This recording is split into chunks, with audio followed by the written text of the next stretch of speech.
Bonjour et bienvenue dans la présentation de mon prototype Les 5 légendes. Alors c'est un jeu de collection de cartes qui se joue de 2 à 4 joueuses à partir de 8 ans pour des parties d'environ 20 minutes, dans lequel vous allez devoir proposer des cartes à vos adversaires, une face cachée, une face visible, afin de bluffer et anticiper leurs actions et leurs besoins, et garder les meilleures cartes pour vous, pour invoquer les légendes les plus puissantes et remporter la partie. Alors dans les 5 légendes, votre but va être de cumuler assez de cartes pour pouvoir invoquer. Chaque carte représente une légende et une valeur qui va de 1 à 5. À chaque manche, vous allez récupérer et placer 2 nouvelles cartes dans votre zone d'invocation. Si vous cumulez assez de puissance, vous pourrez invoquer vos légendes et remonter des cartes dans votre sanctuaire. Une puissance de 8 vous permet de faire une petite invocation et remonter une carte vers votre sanctuaire. Une puissance de 13 vous permet de faire une grande invocation et remonter 2 cartes. La partie prend fin quand une personne a une carte de chaque légende présente dans son sanctuaire ou 2 cartes dans 3 légendes différentes. Le jeu se déroule en plusieurs manches et on va désigner un premier joueur ou joueuse. Ici ça va être moi, je vais donc pouvoir récupérer la petite flèche et décider du sens de rotation de cette manche. Une manche est composée de 3 phases et on va commencer par la phase de pioche.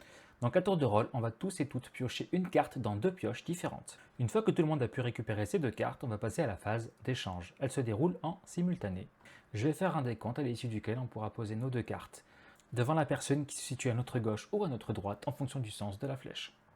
Sauf qu'on va jouer avec une mécanique de High Split You Choose. Quand on va proposer nos cartes, on va mettre une face cachée et une face visible. Le dos de la carte donne un indice sur la légende réellement présente sur la face. Donc on va jouer en simultané où chacun et chacune va proposer une carte face cachée et une carte face visible à son voisin de gauche ou de droite. Ensuite, je vais faire un décompte pour que tout le monde puisse choisir en simultané. Là, on va venir mettre sa main sur la carte qu'on veut choisir. Donc là, j'ai proposé à gauche, je vais donc choisir l'une des 2 cartes qu'on m'a proposées à ma droite. Donc tout le monde va choisir en même temps. 1, 2, 3, on choisit. On va récupérer la carte qu'on a choisie et celle qui n'a pas été choisie revient à son propriétaire. Donc chaque personne va choisir une carte. Ce qui fait qu'à la fin de cette phase, on va tous et toutes avoir de nouveau 2 cartes en main. Ensuite, on passe à la phase de résolution qui est la dernière phase de la manche. Je vais donc pouvoir poser les 2 cartes que j'ai récupérées et commencer par vérifier si je peux déverrouiller une amulette. Chaque amulette a un effet que je pourrais activer durant une prochaine manche.